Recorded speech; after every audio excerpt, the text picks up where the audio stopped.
Innal hamdalillah nahmaduhu wa nasta'inuhu wa nastaghfiruh wa na'udzu bihi min syururi anfusina wa min sayyiati a'malina. May yahdihillahu fala mudhillalah wa may yudlilhu fala hadiyalah. Asyhadu an la ilaha illallah wahdahu la syarikalah wa asyhadu anna Muhammadan abduhu wa rasuluh. Allahumma salli wa sallim ala rasulika wa habibika Muhammad ibn Abdillah wa ala alihi wa sahbihi wa man ittaba'a huda wa jahada fi sabilihi ila yaumiddin. Amma ba'du. Bapak-bapak, ibu-ibu, ikhwan, akhwat, keluarga besar PRM Pimpinan Ranting Muhammadiyah Sito Mulyo. Di sini Sito nggih. Nah, pakai Mulyo semua. Sito Mulyo, Sumber Mulyo, Mulyo Dadi, satu lagi, 3 saja ya. Baik, kita bersyukur kepada Allah Subhanahu wa Ta'ala. Di kesempatan ini kita dipertemukan oleh Allah Subhanahu wa Ta'ala di tempat ini. Kita bersyukur Allah masih melimpahkan kepada kita rahmat dan hidayahnya. Adapun yang kedua, setelah kita bersyukur kepada Allah, salawat dan salam semoga tercurah pada Nabi kita, Nabi Muhammad sallallahu alaihi wasallam, sebagai uswah hasanah kita. Adapun yang ketiga, di kesempatan ini kita lanjutkan taklim kita. Kita akan membaca tafsir surat Al-Insyirah atau biasa pula disebut surat Asy-Syarh, yang maknanya adalah lapang dada. Surat ini termasuk surat Makkiyah yang diturunkan pada saat periode Makkah. Dan surat ini membicarakan tentang kedudukan Rasul sallallahu alaihi wasallam. Maka di situ ada lafaz laka, sadraka, angka, wizraka. Lafaz ka di situ tujuannya adalah Nabi kita sallallahu alaihi wasallam. Sehingga memang surat ini membicarakan tentang kedudukan Rasul sallallahu alaihi wasallam yang tinggi. Dan di dalam ayat ini atau di dalam surat ini juga memberikan penjelasan kepada kita tentang kesulitan itu pasti ada kemudahan, bahwa ada saatnya pertolongan Allah Subhanahu wa Ta'ala itu akan tiba. Karena memang saat di Makkah dakwah Nabi banyak menemui kesulitan, perlawanan, pertentangan, penghinaan, bahkan penyiksaan itu terjadi selama di Makkah Al-Mukarramah. Dan Allah Subhanahu wa Ta'ala berfirman bahwa bersama dengan kesulitan itu ada kemudahan, bahwa pertolongan Allah itu sudah dekat. Jadi memberikan kabar gembira, pertolongan Allah itu sudah dekat. Dan surat ini ditutup dengan mengingatkan Nabi kita sallallahu alaihi wasallam untuk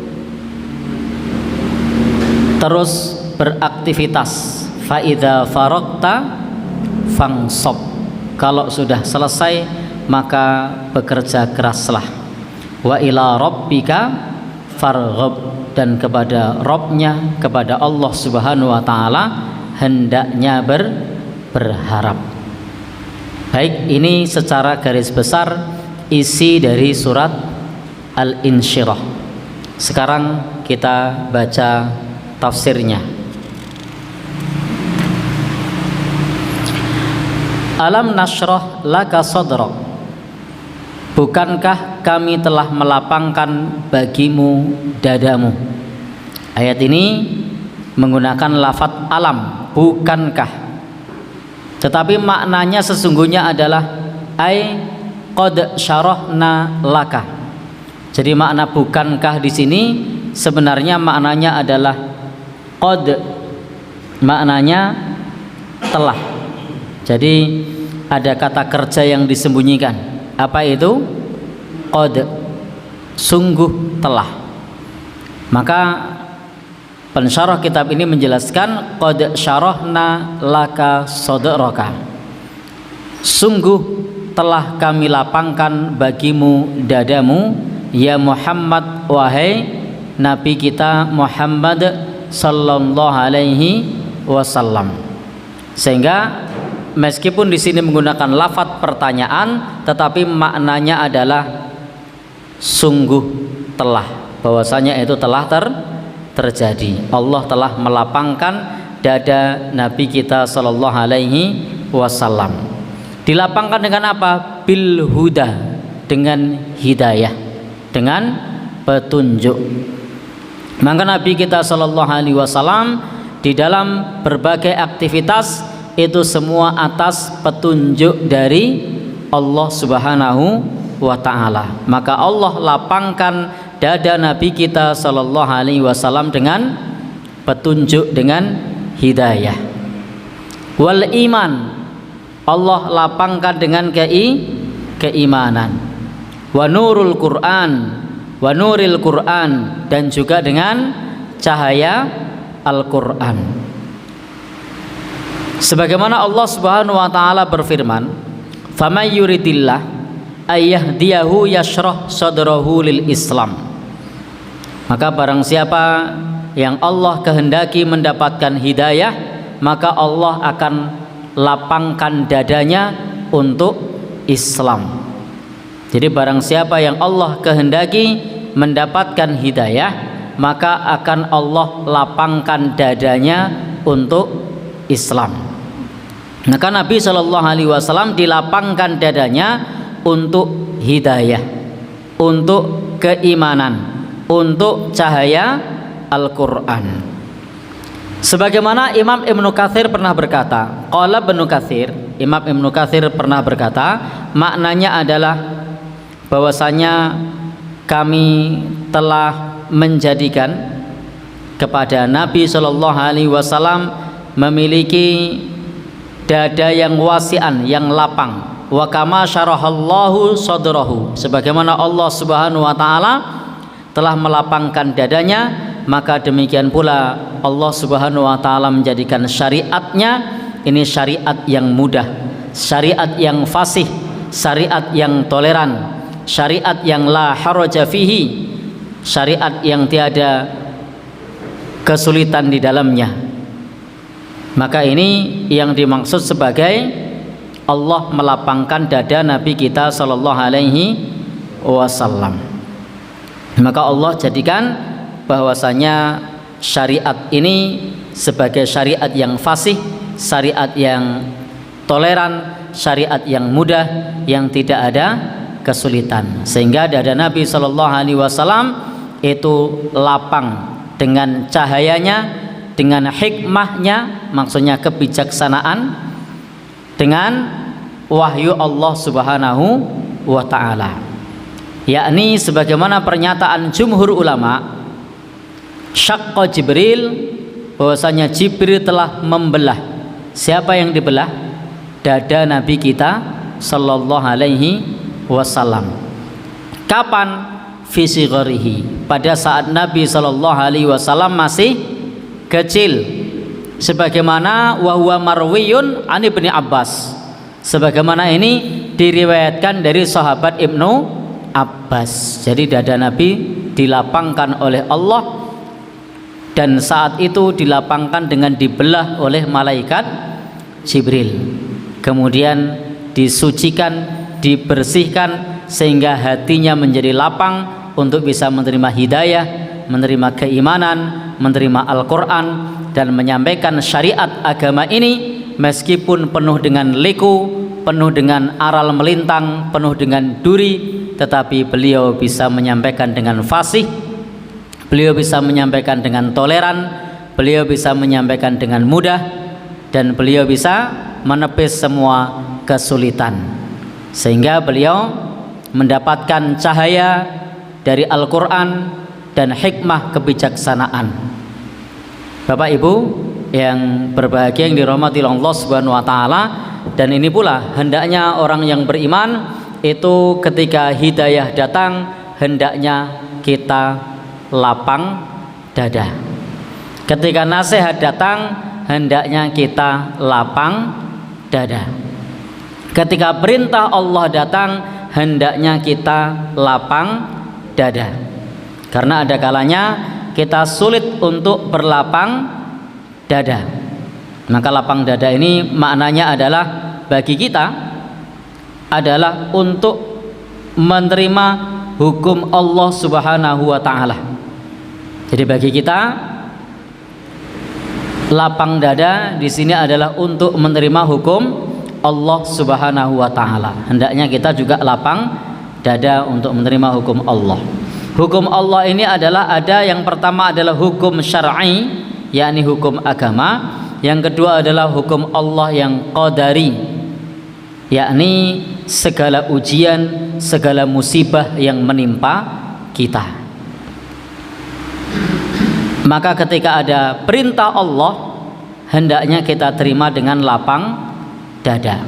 Ada kewajiban kita terima dengan lapang dada. Karena orang yang beriman itu disifati oleh Allah Subhanahu wa taala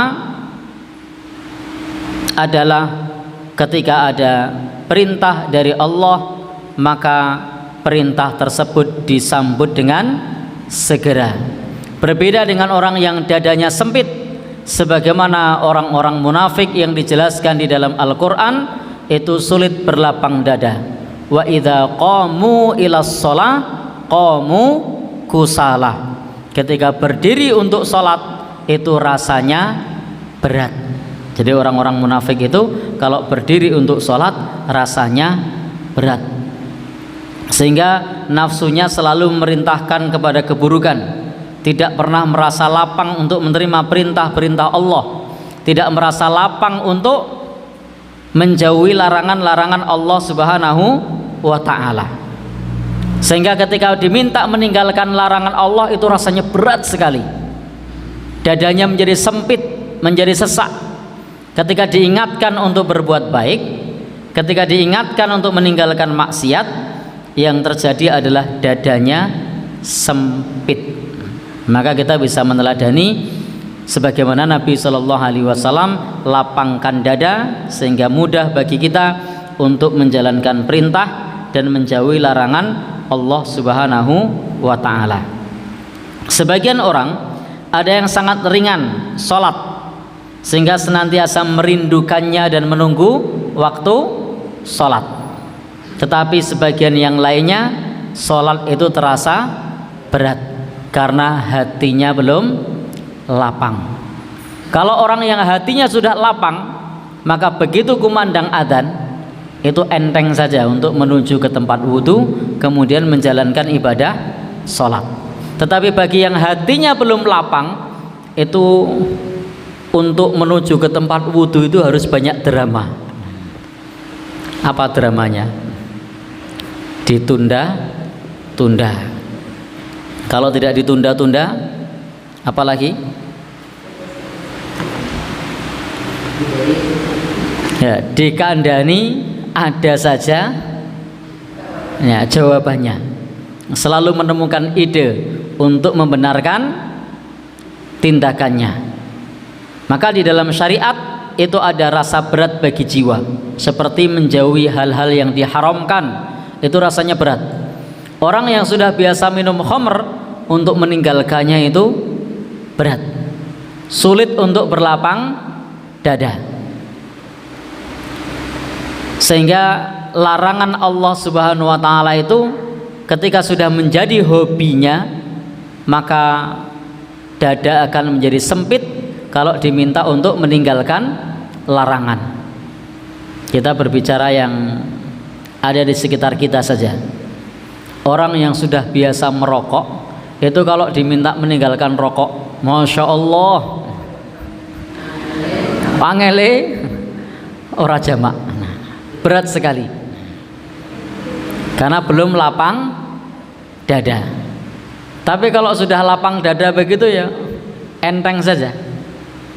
Jadi yang penting adalah bagaimana kita melapangkan dada kita untuk menerima perintah dan untuk menjauhi larangannya. Kalau seperti saya karena tidak mencicipi rokok begitu ya biasa saja. Mau ada sak slop, 2 slop itu ya biasa saja, tidak ngaruh. Tapi kalau kita belum bisa berlapang dada, itu bawaannya kalau ada rokok di depannya itu maunya ngambil, maunya merokok. Ditawari teman itu untuk nolak itu tidak bisa.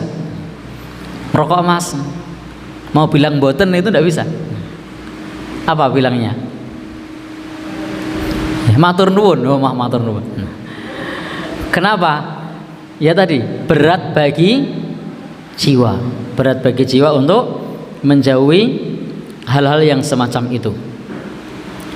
Maka Bapak Ibu yang berbahagia yang dirahmati Allah, bagi hamba-hamba Allah yang sudah Allah lapangkan dadanya, maka akan mudah untuk menjauhi larangan Allah. Sebagai contoh adalah Nabi Yusuf alaihis salam. Nabi Yusuf alaihi salam ketika itu digoda oleh Imra'atul Aziz, digoda oleh istri Al-Aziz untuk berzina. Dan pada saat itu posisinya tidak ada orang, di kamar cuma berdua, pintu sudah ditutup semua. Secara hitung-hitungan kemungkinan ketahuan kecil. Yang mengajak adalah perempuan yang dari kalangan bangsawan, cantik jelita. Bapak Ibu, ini kalau bukan orang yang lapang dada untuk bisa menerima aturan Allah, ini sudah berat. Maka Bapak Ibu, saat itu Allah lapangkan dada Nabi kita Nabi Yusuf alaihis salam dengan berlindung kepada Allah, ma'adzallah. Jadi dia berlindung kepada Allah. Maka hampir-hampir Yusuf pun saat itu hendak tergoda, laula ar-ra'a burhana rabbi, jika tidak melihat tanda, tidak melihat burhan dari Allah Subhanahu wa taala. Maka Allah perlihatkan burhan kepadanya sehingga dadanya menjadi lapang untuk meninggalkan larangan Allah Subhanahu wa taala. Kalau kita ini dodo mengkap-mengkap itu, maka jangan pernah berharap ada di situasi tersebut, karena keimanan kita cuma tipis. Dan goda dari perempuan itu disebutkan di dalam Al-Quran, inna kaida kunna azim, tipu daya perempuan itu dahsyat. Tetapi ketika berbicara tentang tipu daya syaitan, Al-Quran menyebut inna kaida syaitan kana dhaifah, tipu daya setan itu lemah. Jadi laki-laki itu yang menakutkan bukan setan, tapi yang menakutkan adalah godaan perempuan. Jadi godaan perempuan itu yang paling menakutkan bagi laki-laki. Maka banyak yang jatuh bukan karena godaan setan, tapi jatuh karena godaan perempuan. Karena disebut inna kaida kunna azim, sesungguhnya tipu daya perempuan itu dahsyat. Maka hendaknya orang yang beriman ini memiliki lapang dada, sami'na wa ata'na ketika ada perintah. Demikian pula hukum syar'i, kemudian hukum qadari. Ketika ada hukum qadari, hendaknya lapang dada dengan cara bersabar. Kalau hukum syar'i berlapang dada, segera menyongsong segera mengikuti perintahnya. Kalau hukum qadari, maka hendaknya bersabar. Karena itulah sifat orang yang beriman yang disebutkan dalam hadis Nabi, ajaban li amril mu'min, menakjubkan urusan orang yang beriman. Inna amrahu kullahu lahu khair, sesungguhnya urusan orang yang beriman itu semuanya baik. In asobathu sarra syakara, kalau dia mendapatkan kebahagiaan, kesenangan, maka akan bersyukur. Wa in asobathu dharra sabara, jika dia mendapatkan musibah, maka dia akan sabar. Maka hukum qadari itu contohnya adalah musibah, maka hendaknya sabar. Jadi lapang dadanya orang kena musibah itu ya sabar. Sementara lapang dadanya kita terhadap aturan-aturan Allah, maka berusaha semaksimal mungkin, sekuat tenaga untuk bertakwa kepada Allah semaksimal mungkin, sebagaimana perintahnya, fattaqullaha mastata'tum, bertakwalah kepada Allah sesuai dengan kemampuan kalian. Jadi perintahnya adalah bertakwalah kepada Allah sesuai kemampuan kalian. Sebagaimana Nabi SAW dahulu itu ketika mendapatkan musibah, maka beliau akan berkata, alhamdulillah ala kulli hal, segala puji bagi Allah di setiap keadaan. Demikian pula ketika beliau diuji oleh Allah dengan sakit, maka beliau sabar. Padahal beliau SAW itu kalau sakit, sakitnya 2 kali lipat daripada orang biasa. Sebagaimana disebutkan dari sahabat Ibnu Mas'ud, Abdullah bin Mas'ud, semoga Allah meridhoinya, berkata, suatu ketika sahabat Abdullah bin Mas'ud masuk ke rumah Rasulullah SAW dan beliau sedang sakit parah. Maka pada saat itu sahabat Ibnu Mas'ud kemudian bertanya, ya Rasulullah, innaka tu'aku wa'kan syadidah, wahai Rasulullah, sesungguhnya engkau sakit parah. Maka kemudian Rasul menjawab, ajal, benar, inni u'aku kama yu'aku rajulani minkum, sesungguhnya aku sakit sebagaimana 2 orang dari kalian yang sedang sakit. Meskipun sakitnya 2 kali lipat daripada orang biasa, tetapi beliau SAW itu bisa bersabar. Jadi beliau bersabar. Baik, ayat yang berikutnya, setelah tadi disebutkan, bukankah kami telah melapangkan bagimu dadamu, maka yang berikutnya, wa wada'na 'anka wizrak, dan kami telah meletakkan darimu bebanmu. Maknanya adalah, kita lanjutkan dulu ayat berikutnya, alladzi anqadha dhahrak, yang memberatkan punggungmu. Maknanya adalah alladzi asqala, yang memberatkan, wa auhana dhahraka, dan juga yang memberatkan punggung Nabi kita sallallahu alaihi wasallam. Al-murad, yang dimaksud di sini adalah Allah Subhanahu wa taala telah menjadikan Rasul kita itu maksum, sehingga dosanya diampuni, dosa yang lalu dan juga dosa yang akan datang. Maka yang dimaksud di sini adalah bil wisri wal amr, dengan dosa, yakni dosa-dosa beliau sallallahu alaihi wasallam diampuni. Kemudian juga liyaghfiralakallah ma taqaddama min dzambika wa ma ta'akhkhara. Jadi Allah Subhanahu wa taala mengampuni dosa apa yang telah lalu dan dosa apa yang akan datang. Sehingga Nabi kita itu maksum, diampuni. Maksudnya bukan tidak berbuat dosa. Jadi Nabi juga berbuat dosa. Jadi Nabi juga berbuat dosa. Tetapi bedanya ketika Nabi berbuat dosa, Nabi itu diampuni. Jadi Nabi juga berbuat keliru. Sebagaimana Nabi pernah bersabda bahwa kullu bani Adam, setiap anak Adam itu khata'un, berbuat salah. Dan khairu khata'in at-tawwabun, sebaik-baik orang yang berbuat salah itu adalah yang bertaubat. Maka Nabi kita itu juga pernah keliru, tetapi Allah ampuni. Maka dalam ayat Al-Quran, Nabi kita Shallallahu Alaihi Wasallam beberapa kali ditegur oleh Allah Subhanahu wa Ta'ala. Justru disinilah keistimewaan beliau. Beliau dijaga oleh Allah, sehingga ketika beliau keliru ditegur, tidak jadi keliru, ditegur, diluruskan oleh Allah Subhanahu wa Ta'ala.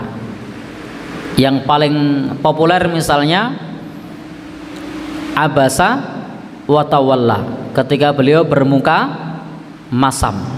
Ada saudagar yang kaya dan orang buta. Mana yang disambut dulu oleh Nabi? Saudagar kaya. Maka Allah kemudian berfirman, abasa wa tawalla, bahwasanya Nabi bermuka masam dan berpaling, dicela oleh Allah karena Nabi mengabaikan orang yang buta. Karena istihad beliau bahwasanya kalau saudagar kaya nanti anak buahnya pengikutnya akan ikut, tapi kalau orang buta tidak ada yang ikut, maka beliau mengutamakan saudagar, tetapi ditegur oleh Allah Subhanahu wa Ta'ala.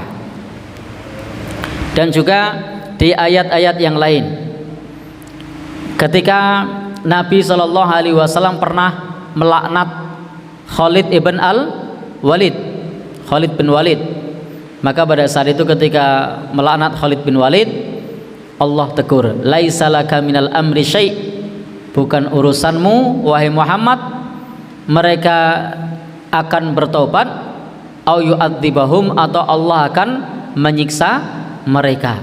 Dan ternyata Khalid bin Walid kemudian masuk Islam. Itu dua contoh. Contoh yang lain, beliau sangat ingin memohonkan ampun keluarganya yang meninggal dalam keadaan mensekutukan Allah. Ditegur oleh Allah, maka nalin nabi, tidak pantas bagi Nabi, walladzina amanu, dan orang yang beriman, ayastaghfiru lil musyrikin, memohonkan ampun bagi orang musyrik.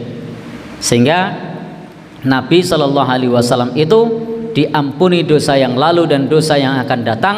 Bukan berarti beliau tidak berbuat keliru, bukan berarti beliau tidak melakukan dosa, karena beliau manusia biasa. Tetapi yang pasti Nabi itu tidak mungkin dusta, Nabi itu tidak mungkin khianat. Kelirunya Nabi itu bukan maksiat. Jadi kelirunya Nabi, dosanya Nabi itu bukan maksiat, tetapi dalam istihad. Jadi kesalahan dalam istihad, dalam berpendapat, bukan dalam hal maksiat. Karena Nabi dijaga oleh Allah, tidak mungkin untuk bermaksiat, tidak mungkin untuk berdusta, tidak mungkin untuk berkhianat. Tetapi Nabi itu keliru karena istihad ketika berpendapat. Contohnya tadi ada 3 situasi yang tadi sudah kita sebutkan. Maka kemudian ditegur oleh Allah Subhanahu wa Ta'ala. Dan ini tidak mengurangi kenabian beliau. Justru disinilah menunjukkan keutamaan beliau, sehingga ketika beliau terjatuh dalam kesalahan, segera diingatkan oleh Allah Subhanahu wa Ta'ala. Maka dan kami letakkan darimu bebanmu yang memberatkan punggungmu. Ini diantara maknanya adalah maksum, dijaga dari dosa, baik yang lalu maupun yang akan datang, sudah diampuni oleh Allah Subhanahu wa ta'ala. Maka para rasul itu adalah maksum. Jadi para rasul itu maksum dari berbuat dosa, dari berbuat maksiat. Tetapi kesalahannya adalah ketika beristihad. Nah, jadi ketika beristihad. Maka Bapak dan Ibu yang berbahagia, yang dirahmati Allah, apa yang disampaikan oleh Nabi itu ada yang sifatnya tauqifi, ada yang sifatnya tauqifi, yang kedua adalah taufiki. Ada yang sifatnya memang itu adalah wahyu Allah Subhanahu wa taala, tauqifi dari Allah. Tetapi ada yang sifatnya adalah istihad beliau, istihad Nabi yang mencocoki atau yang sesuai dengan aturan Allah. Maka ketika istihad Nabi tidak sesuai dengan aturan Allah, maka akan ditegur oleh Allah. Sehingga tadi ada yang tauqifi, ada yang tauwifi, ada yang tauqifi, ada yang taufiki. Jadi beda ya, tauqifi itu sudah paket dari Allah. Kalau taufiki itu yang sesuai dengan tuntunan Allah dan tuntunan dari Allah Subhanahu wa taala. Jadi ada dua. Ada yang sifatnya itu wahyu dari Allah, ada yang sifatnya adalah istihad beliau. Maka di dalam rapat-rapat itu para sahabat kadang bertanya kepada Rasul, "Wahai Rasul, ini pendapat Anda atau wahyu dari Allah?" Kalau Rasul mengatakan ini wahyu, maka para sahabat diam. Tidak akan mengemukakan pendapat yang lain. Tetapi ketika Rasul mengatakan ini pendapat saya pribadi, maka sahabat kemudian mengemukakan pendapat yang lain. Kalau menurut pendapat kami yang tepat begini dan begitu. Nah, contohnya adalah dalam strategi perang saat perang Uhud. Nah, maka pada saat itu terjadi dialog dengan para sahabat Rasulullah. Maka para sahabat bertanya, "Wahai Rasul, ini wahyu dari Allah atau pendapat pribadi?" Maka Rasul mengatakan pendapat pribadi. Maka sahabat kemudian membuat usulan yang lainnya. Ini juga menguatkan kepada kita bahwa Nabi Shallallahu Alaihi Wasallam adalah manusia biasa. Maka beliau pun rapat musyawarah. Jadi beliau pun rapat musyawarah. Sehingga beliau mungkin terjatuh dalam kesalahan. Tetapi kesalahan ini adalah dalam hal istihad, bukan dalam maksiat. Nah, karena Nabi dijaga oleh Allah dari maksiat, Nabi dijaga oleh Allah dari dosa. Jadi kesalahannya adalah dalam hal istihad, dalam hal pendapat. Sehingga pendapatnya ketika keliru ditegur oleh Allah Subhanahu wa ta'ala. Baik, Bapak dan Saudara yang berbahagia, yang dirahmati Allah Subhanahu wa taala. Kemudian juga di situ disebutkan di dalam sebuah hadis yang sahih ketika Rasulullah Shallallahu Alaihi Wasallam senantiasa sholat lail, maka kakinya pecah-pecah. Apa kata Aisyah? Aisyah mengatakan, "Wahai Rasul, mengapa Allah sudah mengampuni dosa-dosamu yang telah lalu dan yang akan datang, tetapi engkau masih seperti ini?" Nah, maka ini dalil bahwasanya memang beliau diampuni dosa yang lalu dan dosa yang akan datang. Sehingga beban Nabi sudah diletakkan dari punggungnya. Kenapa disebut punggung? Karena punggung di sini adalah organ yang paling kuat untuk membawa beban. Jadi organ yang paling kuat untuk membawa beban itu adalah punggung. Ini yang paling bisa merasakan tuh para tukang bangunan. Itu kalau bawa semen itu lebih ringan pakai dibopong nang ngarep apa digendong nang buri. Nah, lebih ringan di mana? Ya, belakang ya, di punggung. Baik, jadi disinilah kenapa disebut yang memberatkan punggung, karena punggung itu adalah organ yang paling kuat yang digunakan untuk membawa beban. Baik, Bapak dan Ibu, adapun kita manusia biasa itu tidak dijamin oleh Allah. Jadi kita tidak dijamin oleh Allah. Yang maksum tadi hanya khususiyah bagi para nabi dan rasul. Sementara kita manusia biasa itu tidak maksum. Maka kita perlu berhati-hati terhadap dosa yang kita lakukan, untuk banyak bertaubat, beristighfar. Maka Nabi mensifati orang-orang yang berbuat dosa, innal mu'mina yara dhunubahu kal jabal. Maka orang beriman melihat dosanya itu seolah-olah seperti gunung yang yaqa' alaih, yang khawatir akan runtuh. Jadi orang yang beriman itu dia akan menyikapi dosanya seperti gunung yang hendak runtuh. Wal munafiqo, di depan ada inna tadi ya. Wal munafiqo, dan orang munafik yara dhunubahu, melihat dosanya kadzubabah, seperti lalat. Jadi menganggap dosanya itu hanya seperti lalat. Yang lalat itu akan terbang. Jadi yang lalat itu akan terbang fauqa anfihi, di hidungnya. Jadi cukup di sekali kibas dia akan hilang.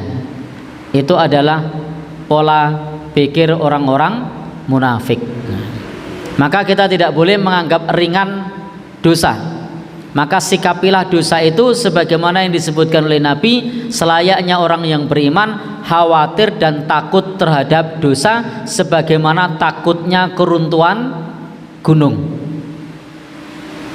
Karena meremehkan dosa itu adalah sifat orang munafik yang melihat dosanya seperti seolah-olah lalat yang ada di hidungnya, sekali kibas lalat itu akan terbang. Jadi sekali kibas lalat itu akan terbang. Ya, begitu di pakai tangan sudah hilang, atau bahkan digerakkan sedikit sudah hilang. Itu yang disebut oleh Nabi mengenai pola pikir terhadap dosa. Maka kita orang yang beriman tidak boleh untuk gampangke, tidak boleh menganggap enteng terhadap dosa. Baik, untuk dosa-dosa kecil memang bagi kita bisa terhapus dengan amal soleh, tetapi tidak boleh kemudian kita menganggap enteng karena kemudian bisa terhapus dengan amal soleh. Karena kalau kita menganggap enteng, bisa saja kemudian terlena dan terus menerus melakukan dosa. Naudzubillahi min dzalik. Maka suatu saat Abdullah ibn al-Mubarak, semoga Allah subhanahu wa ta'ala merahmatinya, pernah berkata bahwasanya, kata beliau, ra'aitad dzunub tumitul qulub, Anda lihat dosa-dosa mematikan hati. Jadi dosa-dosa itu dapat mematikan hati. Orang kalau sudah berbuat dosa dan dosa itu dilakukan terus-menerus, maka dia merasa itu bukan dosa. Lah ini yang berbahaya. Yang berbahaya itu adalah ketika kita terbiasa melakukan dosa dan tidak merasa lagi bahwa itu adalah dosa. Waqad yuwarrisud dhilla itmanuha. Terkadang ketergantungan kepadanya mewariskan kehinaan. Jadi ketika kita sudah ketergantungan, kecanduan dengan dosa itu, maka yang terjadi terjatuh dalam kehinaan. Maka tidak boleh kecanduan dalam dosa. Wa tarkud dzunub hayatul qulub, dan meninggalkan dosa itu adalah hidupnya hati. Jadi meninggalkan dosa itu adalah hidupnya hati. Hati akan hidup kalau kita meninggalkan dosa. Wa khairul linafsika isyanuha. Dan ini adalah sesuatu yang bagus bagi kita ketika kita menghindari maksiat. Sehingga Bapak dan Ibu, nasihat dari Abdullah ibn al-Mubarak ini menjelaskan kepada kita, hati kita akan hidup kalau kita meninggalkan maksiat, dan hati kita akan mati kalau kita jatuh dalam kemaksiatan. Sehingga Bapak, Ibu, ikhwan dan akhwat sekalian yang berbahagia yang dirahmati oleh Allah Subhanahu wa taala, bahwa salah satu yang perlu kita khawatirkan itu adalah ketika hati sudah tidak peka ketika kita melaksanakan dosa, sudah tidak merasa berdosa lagi. Itu yang berbahaya. Maka bersyukurlah kita ketika kita masih ada rasa bahwasanya itu adalah dosa. Sehingga orang-orang terdahulu, para salafus soleh itu saking khawatirnya terhadap dosa-dosa, maka mereka akan senantiasa mohon ampun kepada Allah siang dan malam. Bahkan mereka berandai-andai, sebagaimana sahabat Umar bin Khattab pernah berandai-andai, kiranya aku adalah pohon yang dicabut. Kenapa mengatakan begitu? Karena kalau pohon itu tidak dimintai tanggung jawab, pohon itu tidak masuk surga atau masuk neraka. Begitu pohon itu dicabut, urusannya sudah selesai. Maka sahabat Umar pernah berkata, kiranya aku adalah pohon yang dicabut. Maka itu akan lebih mudah. Tetapi kita ini adalah manusia yang ditugaskan untuk beribadah kepada Allah Subhanahu wa ta'ala. Maka hendaknya kita menjaga diri agar tidak terjatuh dalam dosa. Hendaknya kita menjaga diri agar senantiasa bisa di dalam ketaatan kepada Allah Subhanahu wa ta'ala. Ayat berikutnya, wa rafa'na laka dzikrak. Wa rafa'na laka dzikrak, dan kami angkat bagimu sebutanmu. Ini adalah ditujukan kepada Nabi Shallallahu Alaihi Wasallam. Jadi ditujukan kepada Nabi Shallallahu Alaihi Wasallam, dan kami tinggikan bagimu sebutanmu. Nabi Shallallahu Alaihi Wasallam sebutannya ditinggikan di dalam agama kita. Ketika orang pertama masuk Islam, maka Islamnya tidak akan sah tanpa menyebut beliau. Maka harus menyebut beliau, Islamnya baru sah. Apa itu? Syahadat, asyhadu an la ilaha illallah wa asyhadu anna Muhammadar Rasulullah. Betul-betul sebutan Nabi kita sallallahu alaihi wasallam ditinggikan, sehingga ketika membaca syahadat maka membaca menyebut nama beliau sallallahu alaihi wasallam.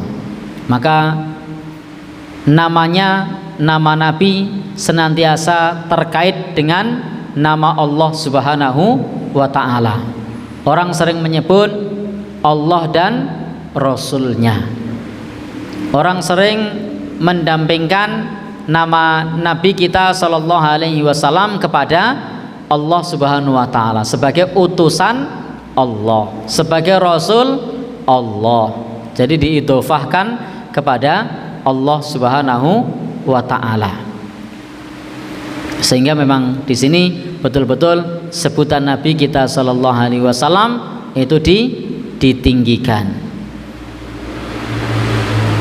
Kemudian apa lagi? Contoh yang lain lagi adalah pada saat adzan. Jadi pada saat adzan itu nama beliau dikumandangkan di dalam adzan. Asyhadu an la ilaha illallah. Kemudian wa asyhadu anna Muhammadar Rasulullah. Maka nama Nabi disebut lagi di dalam kumandang adzan. Semua orang mendengar nama beliau ketika mendengarkan adzan. Sehingga betul-betul wa rafa'na laka dzikrak. Apalagi selain syahadat kemudian adzan, yang berikutnya nama beliau senantiasa disebut di setiap kita sholat. Jadi di setiap kita sholat nama beliau selalu disebut saat tasyahud, karena sesungguhnya tasyahud adalah sesuatu yang wajib di dalam sholat. Jadi tasyahud itu hukumnya wajib di dalam sholat. Maka kita akan membaca asyhadu alla ilaha illallah, kemudian wa asyhadu anna Muhammadan abduhu wa rasuluh. Jadi nama beliau disebut lagi di dalam tasyahud, dan setiap orang yang salat akan menyebut nama beliau sallallahu alaihi wasallam, dan disebut tidak hanya sekali, dua kali, tetapi disebut setiap kali kita menjalankan ibadah salat. Baik Bapak Ibu yang berbahagia yang dirahmati Allah Subhanahu wa taala, dan nama beliau juga disebut di dalam setiap ibadah. Jadi nama beliau juga disebut di dalam setiap kita beribadah. Termasuk di dalam ceramah-ceramah nama beliau disebut. Bersolawat kepada beliau setiap kali sebelum berdoa. Setelah kita memuji Allah Subhanahu wa taala, kemudian bersolawat untuk beliau. Bahkan para khotib di hari Jumat itu semua harus mengucap sholawat untuk beliau. Tanpa bersolawat maka khutbahnya tidak sah. Jadi betul-betul warafa'na laka dzikraka, dan kami tinggikan bagimu sebutanmu, sehingga beliau senantiasa namanya disebut-sebut. Bahkan di dalam agama kita ketika mendengar nama beliau, kita diperintahkan untuk mengucap sallallahu alaihi wasallam. Ini adalah bukti nyata bahwa Nabi sallallahu alaihi wasallam ditinggikan sebutannya di dalam agama kita. Bapak dan saudara, ayat yang berikutnya, fa inna ma'al usri yusra, fa inna ma'al usri yusra, maka sesungguhnya bersama dengan kesulitan itu ada kemudahan. Kemudian diulang lagi, inna ma'al usri yusra, sesungguhnya bersama dengan kesulitan itu ada kemudahan. Di sini diulang dua kali. Jadi di sini diulang dua kali. Yang pertama adalah al-usri, al-usri diulang dua kali. Di sini alnya pakai alif lam ma'rifah. Ketika diulang dua kali maka maknanya sekali karena ma'rifah. Sementara yang yusron itu nakiroh, tidak pakai alif lam, maka artinya dua kali, sehingga maknanya adalah satu kesulitan dengan dua kemudahan. Jadi maknanya adalah satu kesulitan dengan dua kemudahan. Kenapa satu kesulitan? Karena kesulitan yang disebut yang kedua itu adalah kesulitan yang pertama, sehingga kesulitan di sini hanya disebut satu kali meskipun menyebutnya dua kali karena menggunakan alif lam. Sementara yang yusron itu tidak disebut melainkan dengan sebutan nakirah, dan disebut berapa? Dua kali. Maka menunjukkan bahwasanya ada dua kali kemudahan dan satu kali kesulitan, sehingga bahwa di dalam ayat ini ada kabar gembira kepada Rasul sallallahu alaihi wasallam ketika berada di Mekah. Jadi di Mekah sangat susah bersama dengan para sahabatnya, diganggu oleh kaum musyrikin, terusir, maka Allah janjikan akan ada kemudahan. Dan kemudahan itu ada disebut dua kali. Maka mustahil dua kemudahan dapat dikalahkan oleh satu kesulitan.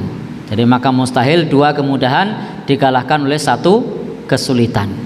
Sehingga ayat ini menjadi kabar gembira bahwa Allah Subhanahu wa taala akan menolong nabi kita dari musuh-musuhnya. Jadi nabi ditolong oleh Allah Subhanahu wa taala, dan pertolongan Allah itu dekat. Maka akan datang nanti kelapangan setelah adanya kesempitan. Maka fala tahzan, janganlah kamu bersedih wahai Nabi sallallahu alaihi wasallam. Jadi ayat ini menghibur Nabi sallallahu alaihi wasallam agar tidak bersedih, dan tidak mungkin kesulitan itu dapat mengalahkan dua kemudahan. Baik Bapak dan ibu-ibu yang berbahagia yang dirahmati oleh Allah Subhanahu wa taala, maka sahabat Ibnu Abbas juga menyebutkan tidak akan mungkin satu kesulitan akan mengalahkan dua kemudahan.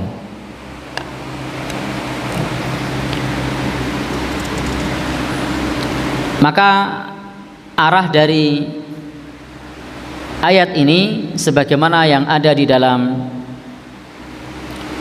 kitab tafsir ini adalah menghibur Nabi Shallallahu Alaihi Wasallam agar beliau memiliki hati yang lapang, karena janji Allah itu benar dan pasti akan terjadi kemenangan milik Nabi kita Shallallahu Alaihi Wasallam. Kemudian ayat yang terakhir, fa idza faraqta fansab wa ila rabbika farghab. Maka perintahnya fa idza faraqta fansab, maknanya adalah wahai Muhammad, apabila kamu sudah selesai berdakwah kepada orang-orang, kepada makhluk, mengajak kepada makhluk, maka hendaknya kamu bersungguh-sungguh fi ibadatil khaliq, untuk beribadah kepada Allah. Wahai Muhammad, ini makna fa idza faraqta fansab, wahai Muhammad, kalau kamu sudah selesai, maksudnya sudah rehat atau istirahat dari berdakwah kepada makhluk, maka hendaklah bersungguh-sungguh beribadah kepada Allah Subhanahu wa taala. Maka Nabi dan para sahabat itu menjadikan ibadah sebagai istirahat. Maka mereka mengatakan arih Nabi sholat, istirahatkan kami dengan sholat. Jadi mereka jadikan sholat itu sebagai waktu istirahat. Dan istirahat itu tidak tercela. Kenapa? Karena dengan istirahat nanti akan tumbuh semangat yang baru. Kalau kita sebut fa idza faraqta fansab, kalau kamu sudah selesai maka bekerja keraslah. Di sini salah satunya adalah maknanya hendaknya mengerjakan pekerjaan yang lain, termasuk di dalamnya agar semangat lagi istirahat. Dan di dalam kitab tafsir ini disebutkan kalau selesai mengajak kepada makhluk dalam berdakwah, maka kemudian beribadahlah kepada Khaliq, kepada Allah Subhanahu wa taala. Fa idzan tahaita, kalau kamu sudah selesai min umurid dunya, dari urusan-urusan dunia, dan sudah capek dirimu, maka hendaknya ikutilah dengan fi talabil akhirah, untuk mencari akhirat. Jadi kalau sudah capek, di antara makna yang lain, kalau sudah berhenti dari urusan dunia, maka ikutilah dengan mencari akhirat. Wa ila rabbika farghab, dan kepada Tuhanmu hendaknya kamu berharap. Ini adalah hendaknya kita menggantungkan harapan kita bukan kepada yang lain, tetapi kita menggantungkan harapan kepada Allah Subhanahu wa taala. Maka ketika pekerjaan itu sudah selesai, harapannya kepada siapa? Kepada Allah Subhanahu wa taala. Maka di dalam ayat-ayat Al-Qur'an dianjurkan untuk senantiasa bergantung dan berharap kepada Allah. Karena orang yang beriman itu senantiasa ingat urusan akhirat, tetapi jangan lupa pula urusan dunia. Wala tansa nasibaka minat dunya. Maka di dalam Al-Qur'an juga disebutkan, ya ayyuhalladzina amanu idza nudiya lis-sholami yaumil jumu'ah fas'au ila dzikrillah wa dzarul bai'. Sebaliknya, kepada orang-orang beriman ketika diseru untuk sholat di hari Jumat, maka hendaknya bersegera menuju zikrullah dan tinggalkan jual beli. Kenapa? Karena hanya berharap kepada Allah Subhanahu wa ta'ala. Maka insya Allah itu lebih baik bagi kita sekalian. Demikian yang bisa kita sampaikan di kesempatan ini, tafsir surat Al-Insyirah. Nah, mudah-mudahan kita diberikan dada yang lapang sehingga kita bisa menerima aturan-aturan Allah Subhanahu wa ta'ala. Baik, saya cukupkan sekian. Tidak ada pertanyaan ya? Tidak ada. Saya cukupkan sekian. Saya kembalikan kepada Bapak Pranoto Hadicoro. Billahi taufik wal hidayah. Wassalamualaikum warahmatullahi wabarakatuh.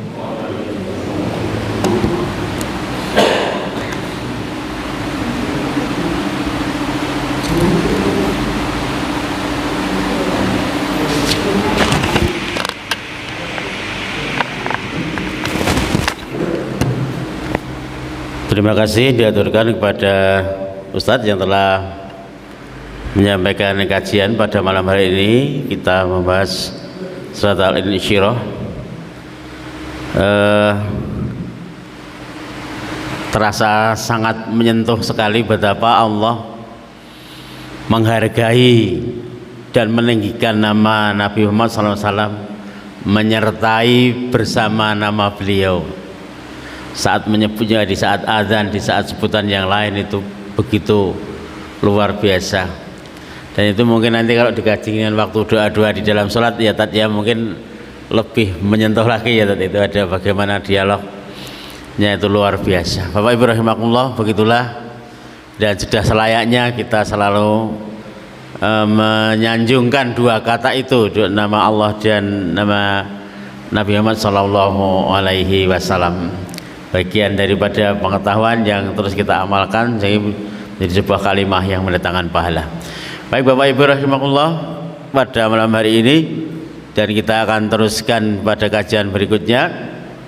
Marilah kita bersama-sama kita akhiri kajian malam hari ini dengan doa kafaratul majlis. Subhanakallahumma wa bihamdika asyhadu an la ilaha illa anta astaghfiruka wa atubu ilaik. Akhirul kalam, assalamualaikum warahmatullahi wabarakatuh.